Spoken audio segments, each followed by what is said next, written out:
Абе, овие ќе почнат или ќе си поспиеме?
Good afternoon, everyone. Thanks to the members of the media who are here today with our delegation in Chisinau in Moldova. Today at the European Political Community Summit in Moldova, we had a very productive day, a very successful one, together with 46 other leaders from the countries of Europe. We adopted conclusions that will serve as a roadmap to the next summit in Spain this year. I'm glad that I had the opportunity to meet friends and supporters of our Euro integration, such as the President of the European Parliament, Roberta Metsola, who sent a strong and a clear support for the continuation of our European path and the tough decisions that we need to adopt regarding the chapters and the clusters within the negotiations with the European Union. Messages of support came also from other leaders, members of the European Union who I met today, and you had the opportunity to witness this. The French president I met yesterday in Bratislava, the German chancellor, the president of the European Commission with whom we met yesterday in Bratislava. Also with the Vice President of the European Commission, Borrell, and other presidents and prime ministers of states. We had a very significant meeting with the President of Ukraine, Mr. Zelensky. We talked about the support. He extended his appreciation for the support that we have provided, the Macedonian country and the Macedonian people have provided to Ukraine. He thanked the clear support for the territorial integrity and sovereignty of Ukraine, as well as the support in donations we provided to the citizens of Ukraine in these difficult months, now over a year, following the Russian invasion over Ukraine. I had a bilateral meeting with the President of Moldova, with the Prime Minister of Moldova, Mr. Rechan, where I expressed our support, and I practically assured him of our friendship and support regarding the reforms we have already conducted and are in front of them. He thanked the support from the European from the Secretariat on European Affairs regarding the visa liberalization with the EU, because our colleagues from North Macedonia helped Moldova, just as Croatia and Slovenia helped us when we were doing that. The main focus of the summit were three topics: the joint efforts for peace and security, the energy resilience and climate action, and mutual relations in Europe for a better connected continent. And another topic, the enlargement of the European Union, that was also subject of discussion on the working part of the summit, where it was reiterated that the European Union is ready to open its doors to new member states, and this mostly meant us, North Macedonia and Albania, who should start opening chapters after the completion of the screening process. Their readiness was reiterated, their support was reaffirmed regarding the decisions that we need to make as our part of the obligations in the negotiation framework. Furthermore, they expressed the European Union and the European Council expressed their clear support that the European Union will meet its promise from the negotiation framework, and that is unconditional opening of the second part of the negotiations after the screening process, and that are the chapters and the clusters referring to the EU accession.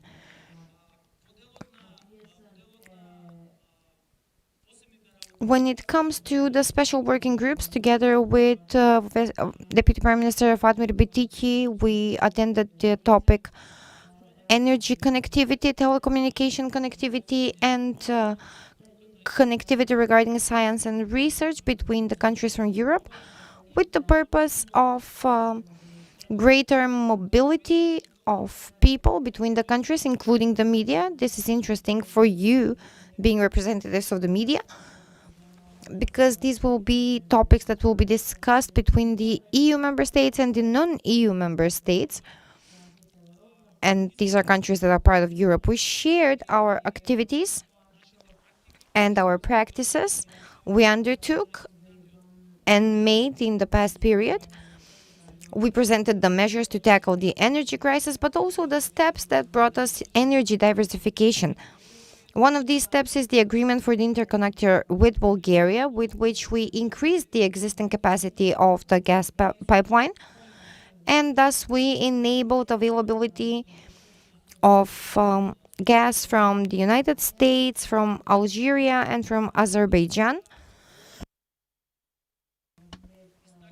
Also, North Macedonia was underlined as a positive example of a country which in only 1 year managed to install more than 200 megawatts renewable resources of energy that is already in function.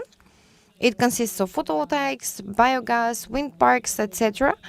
And of course, how we managed to reduce the energy dependence from 35 to 20 compared to last year.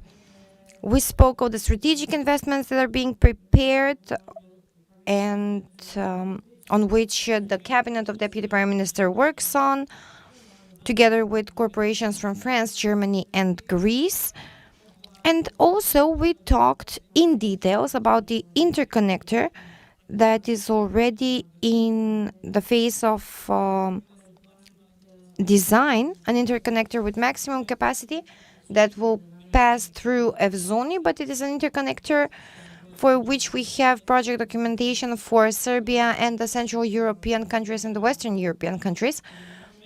Furthermore, we talked about the fact that this interconnector will have the opportunity for transport of hydrogen, because one of the objectives that will be achieved in the following period is the increase of production of hydrogen in the hours when there is excess electricity. And this will be made together with our European partners and funded by the European and world financial institutions. North Macedonia was recognized as factor of stability. Our positive role was underlined, being chairs of OSCE and the country that keeps the agreements from the Berlin process. We were thanked about hosting the talks between Serbia and Kosovo. We also discussed that topic where all prime ministers and presidents from the region underlined that all countries should comply with the signed agreements, just as we comply with the Ohrid Framework Agreement, the PRESPA Agreement, the Agreement for Good Neighborly Relations, and the negotiating framework with the European Union. It was underlined that all other countries should comply with the agreements and should continue their work on their implementation, because that will secure permanent peace on the Balkans and successful integration into the European Union of all countries from the region. Because if we look at the moment, Europe has two borders right now. One is the exterior border, and the second one is the interior border. That is the border with the Western Balkans countries. And at this moment, there is an open door, as never has been so far. There's political will and readiness of the member states for enlargement, because the enlargement process is not considered as a need of the candidate countries, but it is considered as a joint need and strategic objective of both the candidate countries and the European Union, because European Union without the Western Balkans is not whole. In the very end, I can say that this was an extremely well-organized summit by the government of Moldova and the president of Moldova. There were excellent discussions, constructive discussions. There is a lot of work waiting on us until the next summit that will take place in Spain. And it was an excellent day in Moldova. Once again, I would like to thank the hosts. And I would like to convey the message to our citizens that they can be proud that North Macedonia here was underlined as a positive example, as a bright example for all aspects: energy transition and energy stability, keeping the prices at a level that did not produce price shock, tackling the energy crisis, successful leading of the bilateral screening, and what is ahead of us, the adoption of the decisions in the Assembly that will help us open the chapters during this and the next year. And as we said, to become a member state of the European Union by 2030. Are there any questions?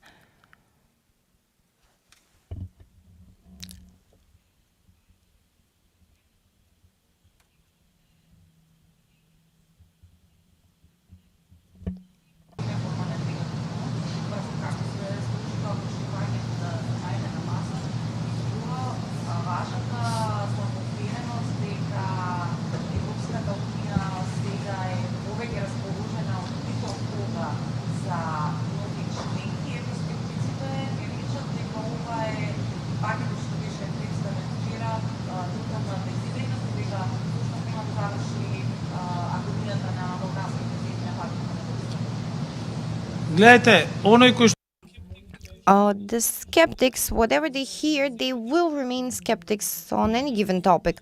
However, I'm not part of any skeptics, Eurosceptics, economic skeptics, infrastructural skeptics. On the contrary, I'm a person who works together with the colleagues in the government to accomplish the goals of our country. The enlargement topic, of course, was discussed and set by the Prime Minister of Albania on my behalf. And of course, we had a discussion with the President of the European Council and the President of France. And this readiness for enlargement does not come from us only, but from the clear messages they convey, not on work meetings only, but through their public events and appearances, including the President of the European Commission. You witnessed her statement yesterday after the meeting we had that now is the time when North Macedonia should make the decisions and should continue joining the European Union. I don't know what is more clear message that should be provided to the Eurosceptics. The second part of the question? You see, when speaking of building corridors, when speaking of building energy infrastructure, when speaking of building telecommunication infrastructure, it is normal that with the stronger the connectivity, the stronger political connectivity of the European Union with the aspirant countries. These are all interconnected processes.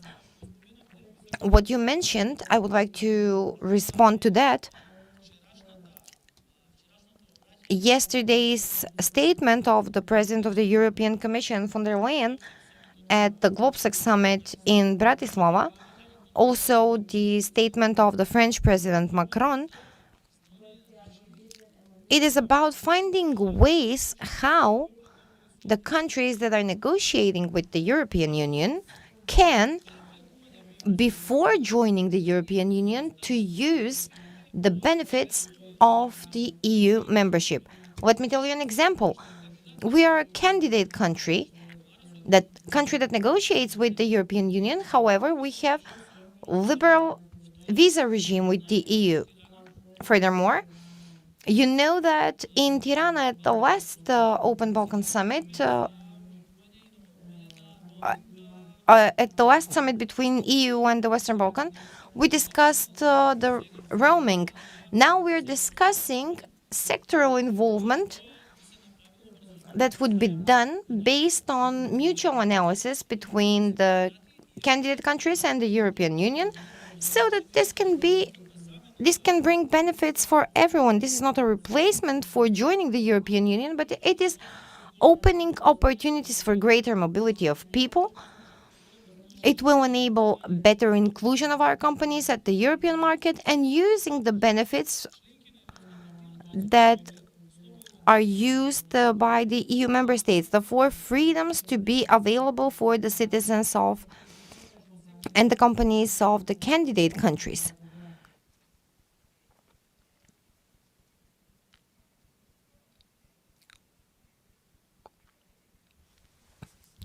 Everything you said will not be completed if there is no decision made by the Assembly.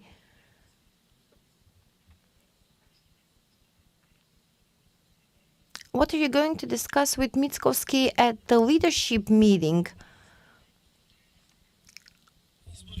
The elections in the country have been defined pursuant to law and constitution. The presidential elections will be in the second half of March and the parliamentary in the second half of July. We are constantly speaking about rule of law, compliance with the law, compliance with the democracy. And this means having elections when they are due, as all European countries do. Regarding the talks, these are talks where we will discuss decisions that need to be done in order to accomplish the strategic objective of the country, because the political parties and the members of the parliament have an obligation and a liability before the citizens to make decisions that will provide better future and better standard of life for the current and future generations. The EU membership is not an objective on its own. The EU membership is an objective that will help us accomplish what the citizens want. I have reiterated several times, we had greater standard of life from Slovakia, Romania, Bulgaria, all countries that by the 90s of the past century were part of the Warsaw Agreement. We had better standard of life. Today, they have better standard compared to ours. Our citizens go to work in some of these countries. And this is only because these countries became members of the European Union, and their countries are part of the common market of the EU, that is the largest market in the world. EU's market has 500 million people. It is greater than the American one that has 350 million. Maybe it is not larger than the Chinese one, but regarding the purchase power, it can compare with it. And this happened because these countries became members of the EU. And those who had the opportunity to be with our delegations in Bratislava, and if they are from my generation, they could see and compare Bratislava in the 90s and Bratislava after becoming an EU member. This is what we need to do for our citizens. You asked a question regarding the optimism. You asked me the same questions last year, whether I'm optimist that we'll have negotiation network or framework from the European Union. I told you that I was rational optimist. That means that I believe in that objective and I work on it. What if the constitution amendments do not happen? Then we'll have what we had from 2006-2016. Instead of integration, we'll have isolation, and we saw the isolation. No infrastructure, captured state, freedom of the media, 130th position. Now we are in the 38th position.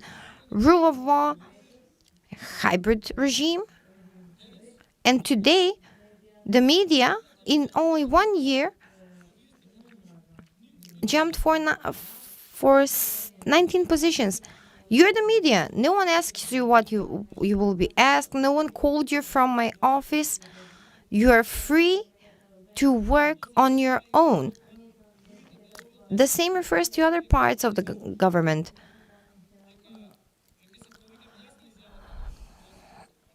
I will mention the statement of the Dutch ambassador.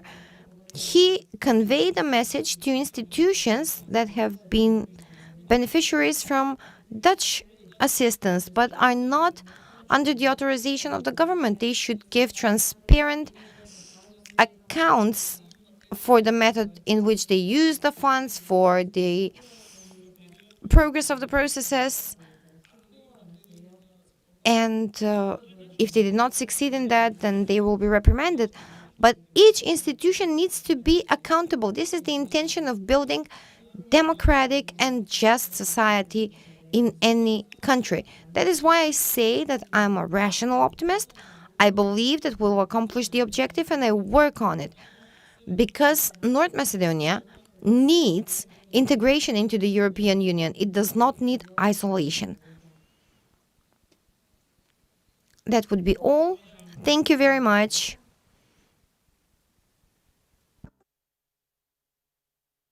Сати. Да.